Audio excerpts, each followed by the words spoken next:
So we've got the pull rates for Mega Revolution. I'm interested to see where they are. I've not read anything. All I've read is the impossible to pull the golds. Now, to be honest, I kind of expected that. These are meant to be the new... It's almost like better than an SAR. So they're bound to be harder to get. They're bound to be absolutely valuable. That's kind of the whole point. They do look like what you get from when you go on holiday abroad, when you go to Mallorca or something like that. I've definitely got a few of them in a binder somewhere. But in general, we have got this from PokeBeach. Absolute shout out to the website. Obviously, if you want to go check that out, it will all be at the top, pokebeach.com. It always has news. It's brilliant to have, and it's just where everybody goes, to be honest. Now, we have got the pull rates determined by our friends at TCG Player. After opening over 5,000 packs, we have got the new gold cards named Mega Hyper Rares. Okay, the MHR, nice. We have the pull rates of 1 in 1,260 booster packs. Wow. So this is 7 times rarer than the rarest gold cards in Scarlet and Violet series. It would take 35 booster boxes to find just one MHR, or about 6 cases. This is by far the scariest rarity to release in recent memory, if not ever. This current market price is around 500 to 600. Now, if these are as crazy as we've seen, like maybe... I mean, to be honest, if they've opened 5,000 packs, that's a pretty good pull rate, a pretty good basis to kind of get stuff off. Realistically, your average Joe is not opening 5,000 packs, so you are going to have to be a lucky one. Now, these cards more than likely can go to the moon. I think these are going to be incredibly hard to find in general, but I'm interested to see where they go in a PSA 10, because naturally a 500, 600 raw card is not unheard of. It's most definitely heard of beyond belief, but as a brand new card as a 10, that could be very interesting with how hard they are to get as well. So we already knew that they were going to be incredibly difficult. I'd love to actually compare them to what the Japanese pull rates are, because that's always a kind of a scenario to put yourself in, whether you want to go English or Japanese now. To be honest, Japanese is becoming a lot more appealing as such, especially with the crisis of just very little stock. We have got these special illustration rares can be found in 1 in every 101 packs. This is slightly rarer than the Scarlet and Violet series, where they were roughly 1 in 90. So not necessarily too much more. I think they're pretty standard across the board. Like 90 to 100 is not a crazy deal difference. Again, it's still difficult to get, I would say. Again, I'm not necessarily saying that everybody's opening up 100 packs, and if you are buying a booster box, you're going to need at least 3 to hit the odds. So it's always interesting.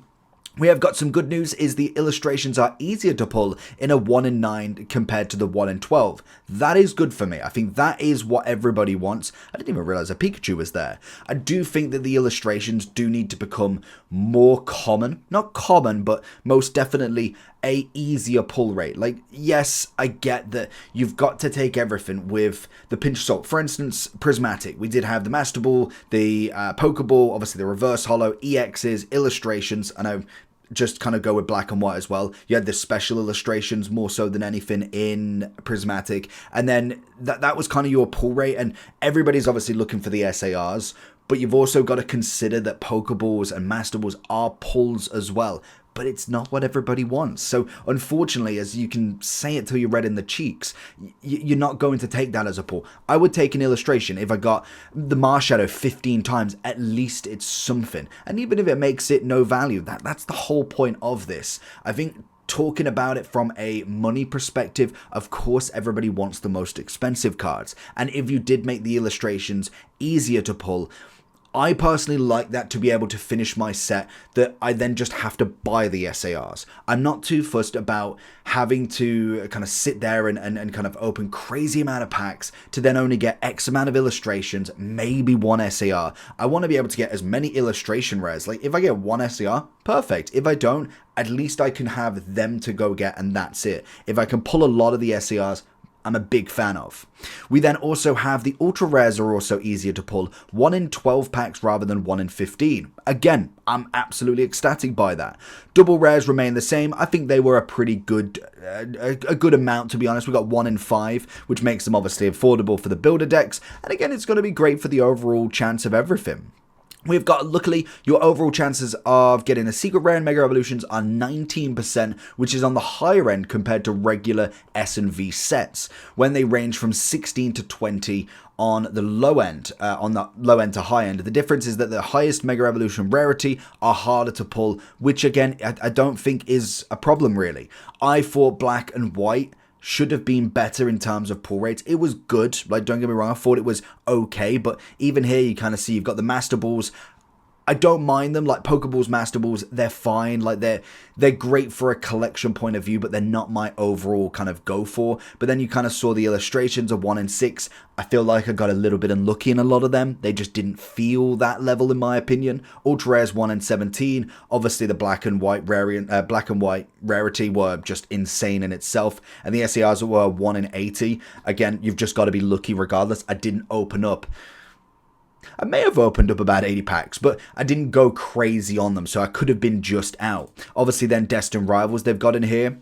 We've got 1 to 149 on a hyper rare. We have 1 in 94 on special illustration, 1 in 12 on an illustration, which I thought were decent rates to be honest. The Ultra Rares 1 in 16, doubles 1 in 5, which was fine. Journey Together I probably had the most luck, which kind of does make sense with a 1 in 86 in rares. And just as a kind of, if this is new to you in terms of what we're looking at in rates here, these are just the odds. If you open up 86 packs, it doesn't mean you are guaranteed one. Like, the percentages are always 1 in 86. So it just means if you open up 3 booster boxes, there's a good chance you get one. Not that you're guaranteed one. I think I got 2 SARs in 1 box of Journey Together, so I had a really good pull rate for the percentage of what there was there. And you can get quite a few there. I think people have seen 3 SARs in 1 box, and some people have seen none in a case. So it is all just dependent. Whereas the illustration rares, I felt like I had good luck with, and that's what it really comes down to. It's why the gambling of opening packs is a massive deal in this industry, and buying them can just be a little bit better. Then obviously we have the special illustration. Because the packs were so hard to come by and naturally they rose in price massively, you just couldn't find them in general. It felt like they were way harder than 1 in 45. I got 1 Demigod pack and I was out. Like, I was really happy with that, and I'm more than happy to continue elsewhere. Surgeon Sparks, I opened quite a few, 1 in 87, 1 in 13 illustrations, and like with this, with Mega Evolutions, you can see every set has got a different kind of hit rate. The Mega Evolution one, I wonder if have we got the very first, because this is what I'd imagine they would be looking at. So these are specific pull rates. Have we got just the... Okay, so this just... Okay, the bottom there. So we've got Hyper Rares 1 in 54, Special Illustrations at 132, Illustrations at 113, Ultra Rares at 1 in 15.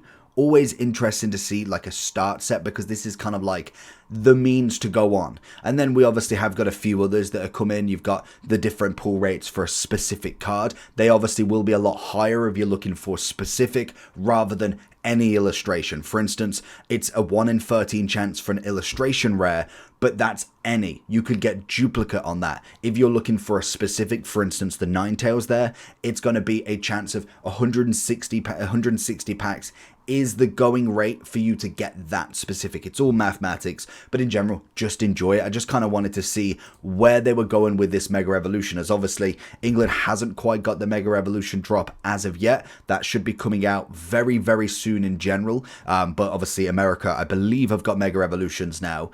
It's a decent run, I think. Personally, for me, I'm quite happy with them pull rates. I knew that the golds were going to be crazy. You're just going to have to be lucky for them. Naturally, they're going to be the N2 cards for a lot of people's master sets. I don't imagine people dropping crazy amounts on them instantly, and I'd definitely wait to see where the prices really either fluctuate up or down. At this point, we know that the hype is absolutely crazy at the moment, so possibly just waiting out this could be the best move. Obviously then the special illustrations, we've seen it. We'll cover it when Mega Evolution drops, kind of like in a week in England, but we'll have data from America. You just know that they're going to drop in price. Like we saw the Volcanion start at 50. It dropped down all the way to 25. Again, I'd love to do a market watch on kind of looking at each of the individual sets and seeing where they go. But naturally, things go up and down. That's kind of the point of it. So definitely look at where you're going with it. It could mean that the illustrations maybe become a little bit cheaper, which I think is a bulk of the binder, which I'm more than happy for. To be able to see a binder more full is going to be impeccable. Like, I think that's going to be incredible to see. Same with maybe the ultra rares. The fact that trainers were relatively cheap in itself, and same with the ultra rare kind of just